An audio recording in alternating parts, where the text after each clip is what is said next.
Another year, another E3 that has come and gone. This year's E3 was kind of weird. There were a lot of ups and a lot of downs. I think if I'm gonna topple the balance to some sort of side, I think there were way more downs than ups, at least when it comes to the press conferences. A lot of them were kind of boring to okay to like, what the hell are you even doing? Yeah, most of the stuff was kind of unremarkable. It wasn't until towards the end with Square Enix and Nintendo where they really brought it hard. But at the same time, I'm a big fan of Japanese games, so obviously all the Japanese stuff would clearly be something that I would enjoy the most. And even with all that said, there was a ton of stuff that I was personally very excited about. So I want to give a very brief list of my top 10, in my personal opinion, best E3 games, announcements, what have you, from this year. Now, I want to tell you guys right now, this is in no particular order. I'm not saying that, you know, this game is better than the other game because this one is on 3, this one is on 5. These are all mixed up. Don't think of this as like top 10 from worst to greatest, just 10 things that I like. Bar none. Just, that's how it is. Game number 1 is Dragon Quest Builders 2. Now, this game has been out in Japan for a while, and I do have the Japanese version of Dragon Quest Builders 1 on PlayStation Vita, and I've enjoyed that game a hell of a lot. Dragon Quest Builders 2 is coming out, I think, on PS4, on Switch, and I'm very excited for it, especially the recent trailer that they posted on the Square Enix conference. It had the most excited and motivated narrator ever. It's bigger! It's better! It's the one, the only, the builder's builder of the game! It's Dragon Quest Builders 2! Dragon Quest Builders 2!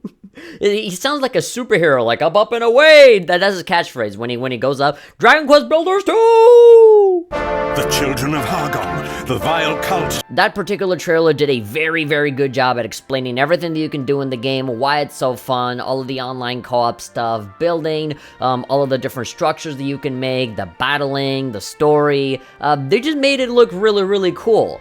And, you know, I was already sold because I was already a fan of the first one, but to me it feels like Dragon Quest Builders 2, as the dude says, it's bigger, it's better, it has so much more content, and yes, I can't wait to play that and to get it on Switch. Now, I understand that the Western audience isn't really super hype about Dragon Quest, mostly because you're ignorant about it. They really don't know a whole lot about it. Square Enix hasn't really pushed Dragon Quest as much as they push other stuff like Final Fantasy, which is why I was really happy that Square Enix and Nintendo both really pushed Dragon Quest a lot this year. We had a lot of trailers for Dragon Quest 11 and Builders. And on top of that, we have the Super Smash Bros. Character of the hero showing up on Smash. So yeah, a lot of Dragon Quest representation here. I like that a lot. Game number 2 that got me really happy at E3, Animal Crossing. It's almost a meme at this point where everybody complains about, oh yeah, this was a good direct, but what about Animal Crossing, right? It's either that or complaining about Waluigi not making it into literally any other game.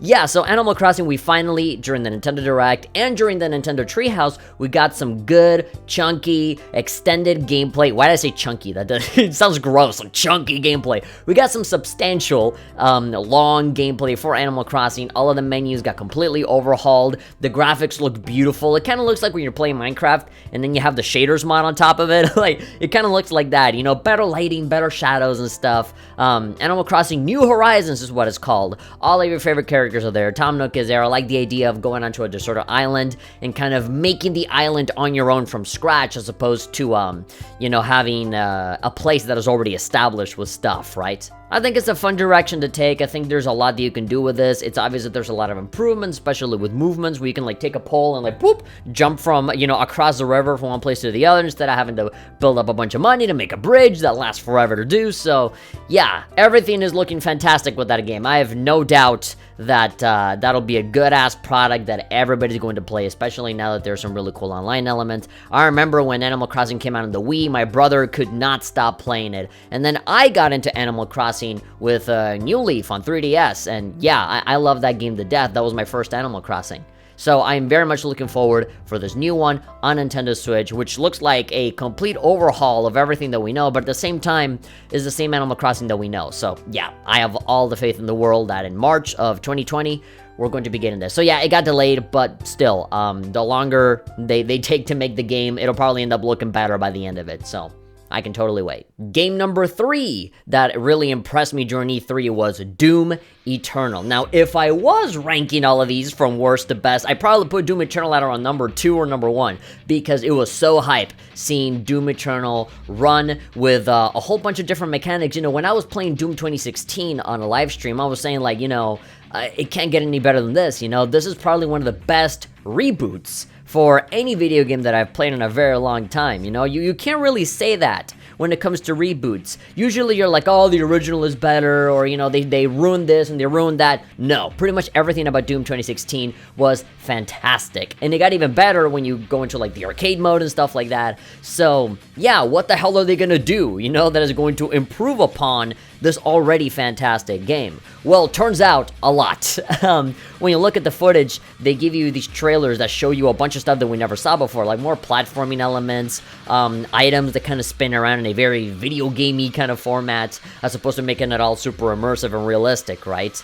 They really go into the gameplay first, and then like story and lore second, and all that other stuff. It's all about feeling like a complete badass as the Doom guy, shooting yourself out of cannons, shooting stuff at like a billion shots per second. It's amazing. Seeing all the enemies, seeing all the glory kills, the different weapons you can use, hinting at bigger, better enemies, different game modes. It looks like the multiplayer is getting overhauled as well. So yeah, everything about that game looks fantastic. Even back in the day when they showed the footage at QuakeCon, and now here at E3, they just keep showing newer and newer and newer things. And based on some interviews, it looks like this is only the beginning.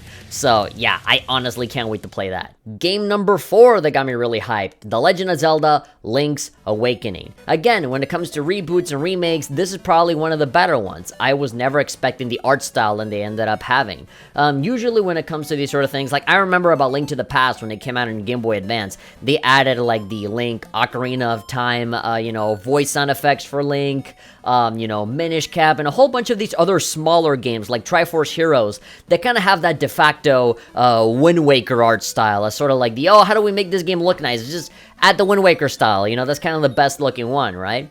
And I was kind of assuming that. I said, if they're going to remake Wind Waker, sorry, not Wind Waker. If they're going to remake Link's Awakening, they're probably just going to make it look like Wind Waker, you know? You even have Link sailing around in the ocean and ending up on an island. They're going to make it look like Wind Waker, and they're not. They went to a completely different art style. They took it in a totally different direction, and I am so happy that they did that. A lot of people have made the joke that they kind of look like Funko Pop figures, but they don't look the same. They look kind of similar. They look cuter and a little better. I don't know. If I would make a better comparison, I would say that they look like those claymation models from Earthbound and Mother 3.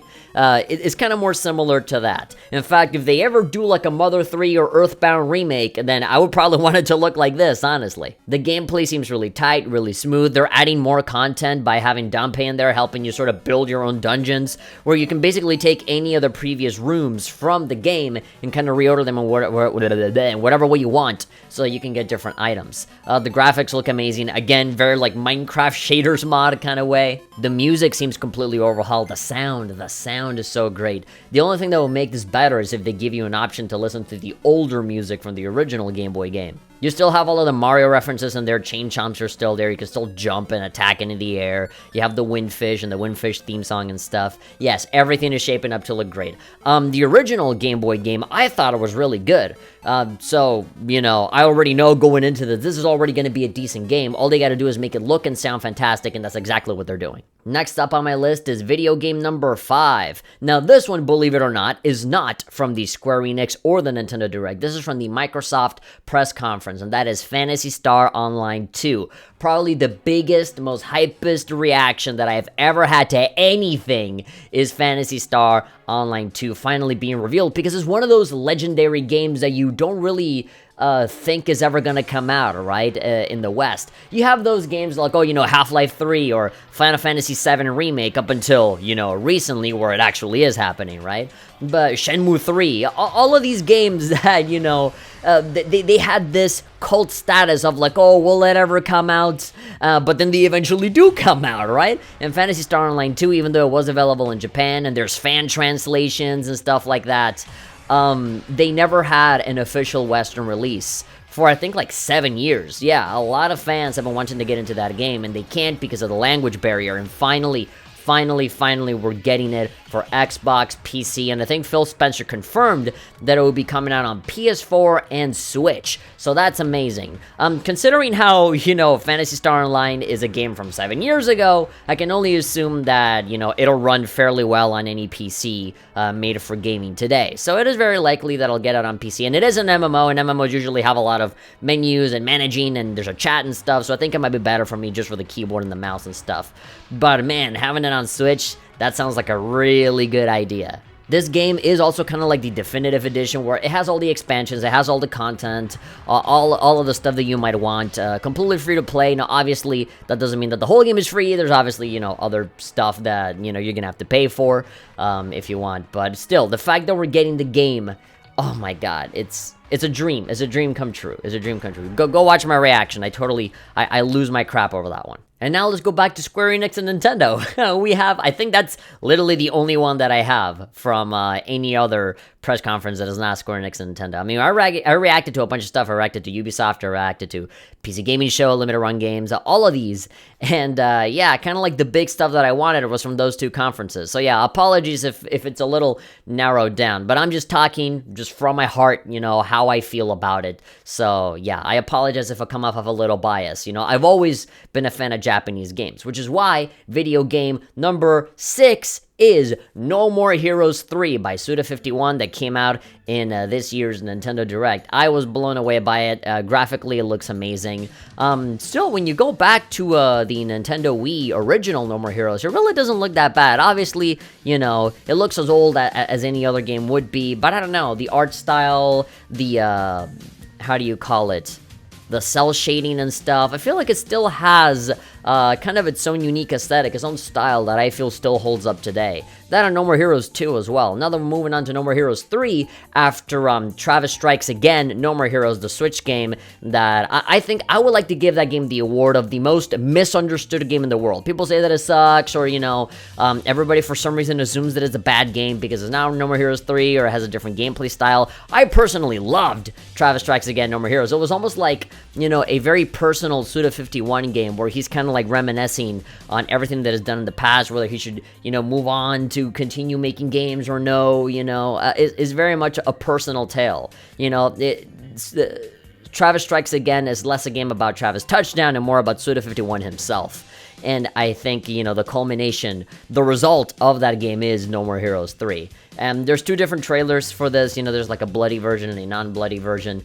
And it's exciting. I love how the graphics look. I like how we're going to go back to that, sword slashing kind of thing. The sense of humor, the references, it's all still there. And it's just as over the top and crazy as No More Heroes 2 was. I am absolutely incredibly excited.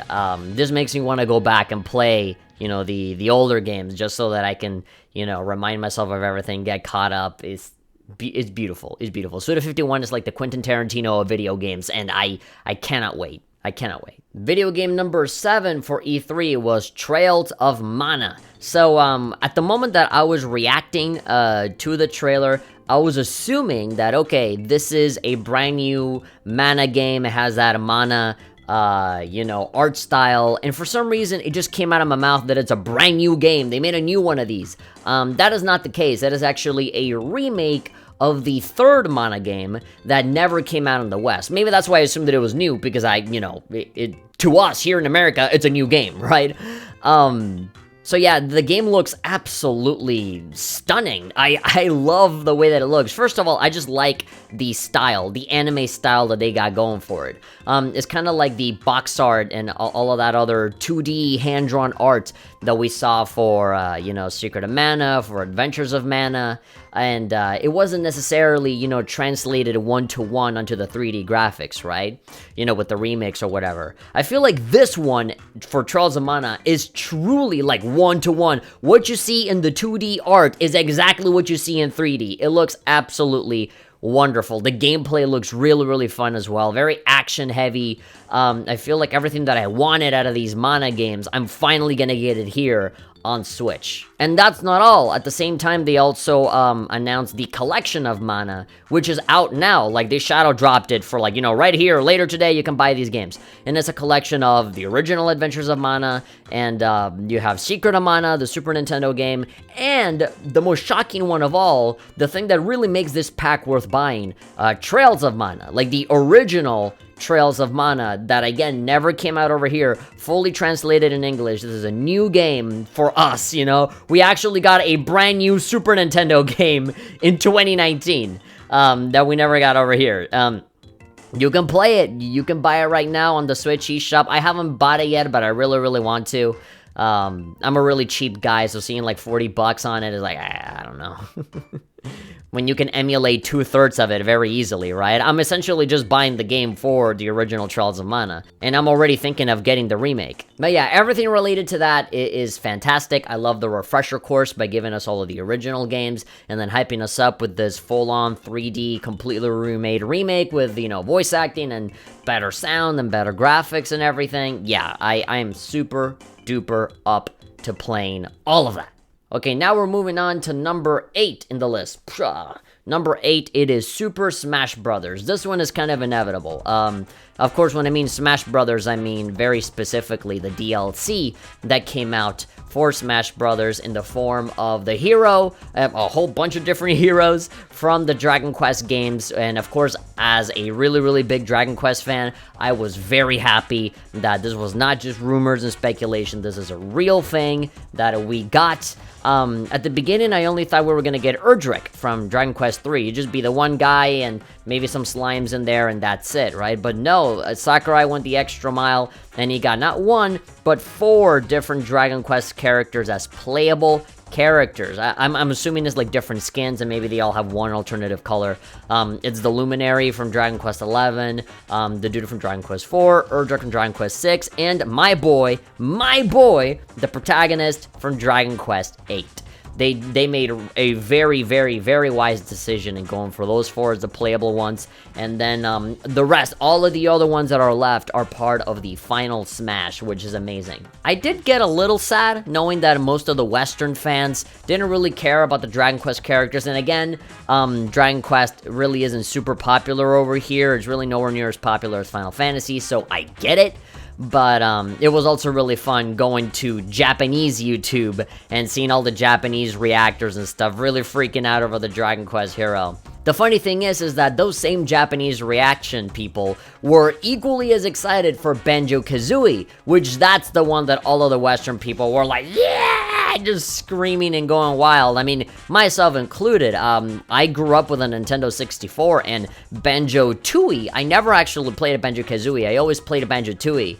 And I never played Banjo-Kazooie until like way later. And even then, I did not like it anywhere near as much as I like Banjo-Tooie. I got super excited. I freaked the hell out, just like everyone else. And yeah, it is always a good time whenever they announce more Smash characters, because then you get the infinite waterfall of reactions that you get from people, particularly from the Nintendo New York City store where everybody gathers up. That's always hype. So yeah, technically this is not a brand new game, but it is DLC for a game that a lot of people love. And yes, I'm very much looking forward to it, particularly Dragon Quest, because I love Dragon Quest, and the DLC is coming out this summer. So yeah, we're gonna get it relatively soon. I am more than ready to go for it. And on top of that, and while I'm at it, I also want to give a little runner-up, a little honorable mention to Dragon Quest XI S Definitive Edition for Nintendo Switch, because they are adding so much more content to it. They're adding a new chapter to the story of the game. You can do turbo mode for the battle so that they can go way quicker. You can change the art style from, you know, pixelated style to the modern 3D rendered style, which I think is awesome. That is something that I really wanted to play the 3DS version for. Unfortunately, the 3DS version never came out over here in the United States, and I got so angry about that because I wanted to play it on 3DS and see like the 3D graphics up top and then the pixelated ones at the bottom. We never got that. But happily, I'm very, very happy that for this newer version, they have the classic look in there. So that is so great. And of course, you can switch around with English voices and Japanese voices.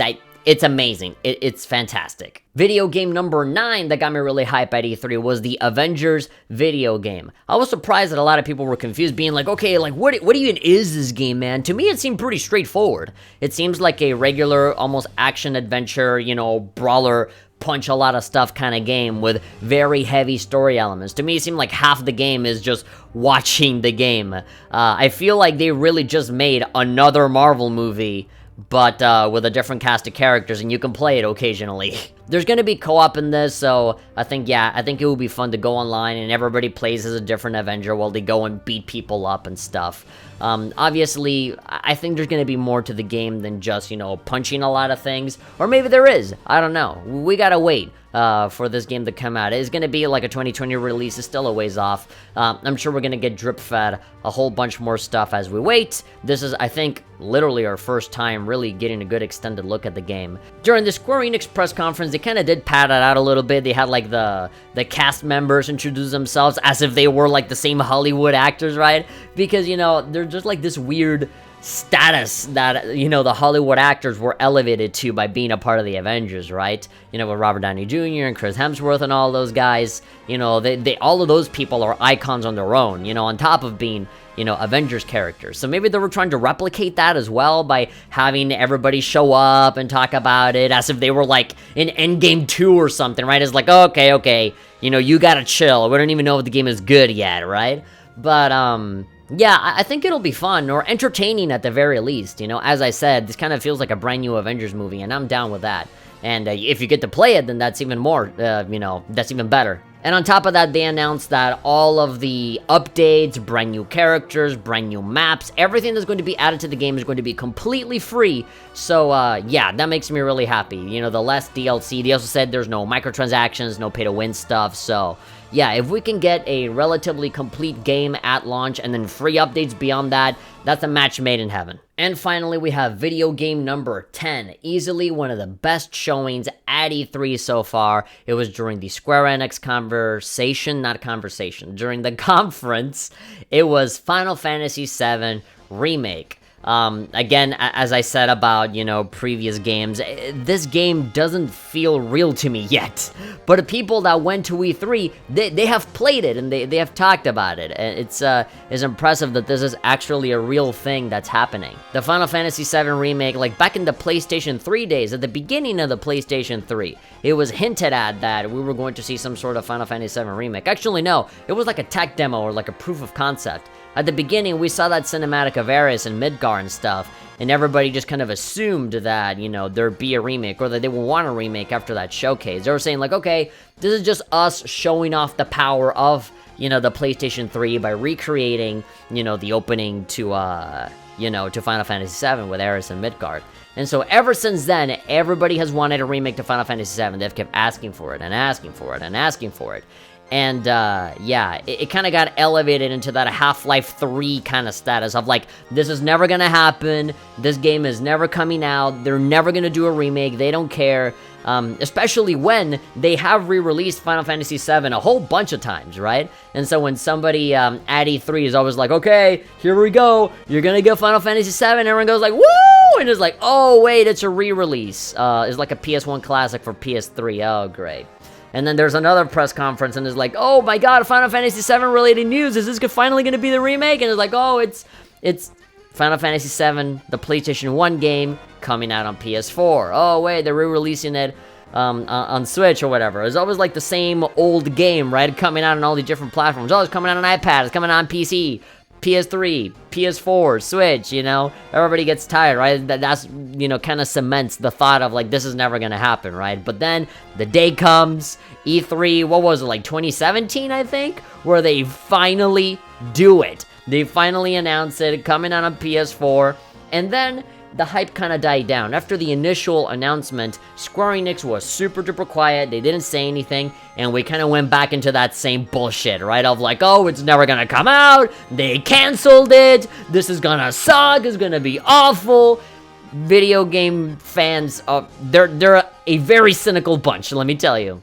And incredibly fucking paranoid as well. They just assume the worst out of everything, which kind of makes me a little sad. And it makes it even sadder knowing that it showed up right now in E3 2019. They showed long, extended gameplay of the opening parts to Final Fantasy VII Remake. We saw Aeris, we saw Barret, we saw Cloud, and finally, after a lot of waiting, we finally got a good look at Tifa, and the fan art on Twitter absolutely exploded with Tifa's new redesign, which, again, some people have complained of, oh, she got censored and stuff, and yeah, I mean, technically, a little bit, but it's really not as bad as it could have been. They made very, very small, minimal changes. I kind of like the design. It looks kind of cool. I like, you know, the black undershirt or whatever it is she's wearing. I like the skirt, the thigh highs, good thigh highs, and she still fights and behaves in the same way that she always has. Her design is very, very similar to the original one from the original concept art. She looks almost identical,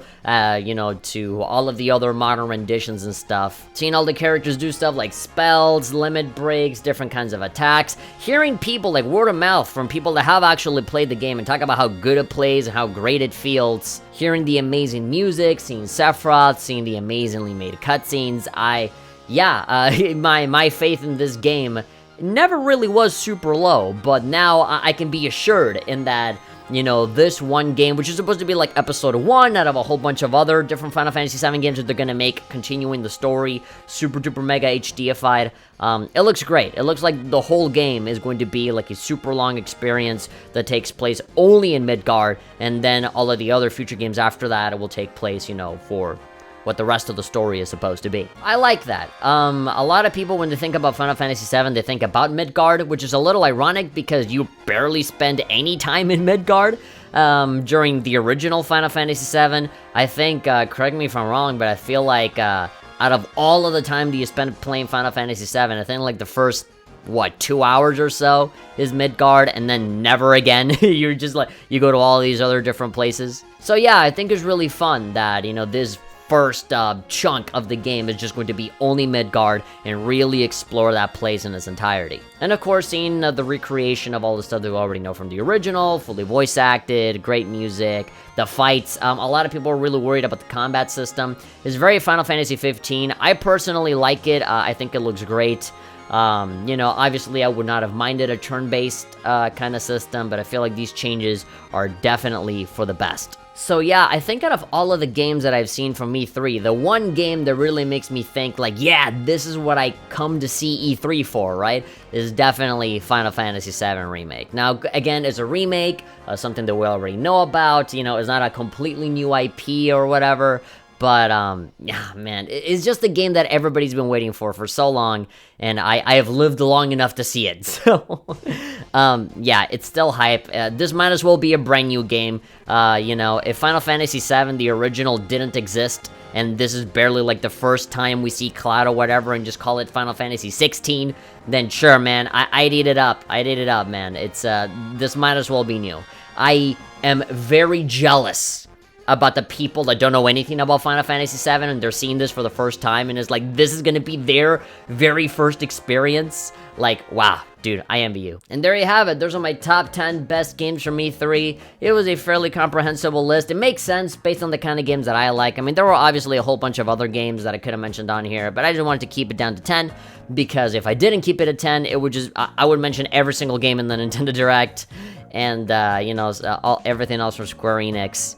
And that's pretty much it. I mean, there was other cool stuff, you know, you had a Halo Infinite and stuff, but overall, it was all the Japanese stuff that I ended up falling in love for, as always. And if you guys have your own personal list of all the favorite stuff that you guys found in E3, if you guys actually showed up to E3 and played some of that stuff, I'd love to hear what you guys have to say. You can leave me a comment letting me know what you guys liked the most. What were your favorite press conferences? What did you like? What didn't you like from this year? Just anything at all, just let me know. If you guys enjoyed this video, you guys know what to do. Give me that like, and of course, subscribe, hit that bell icon, comment. All social media links are down in the description below, and I'll see you guys next time. Don't think this is the last E3 video that I'm going to make. I still have a couple other fun stuff that I want to talk about. So yeah, see you guys next time. Bye.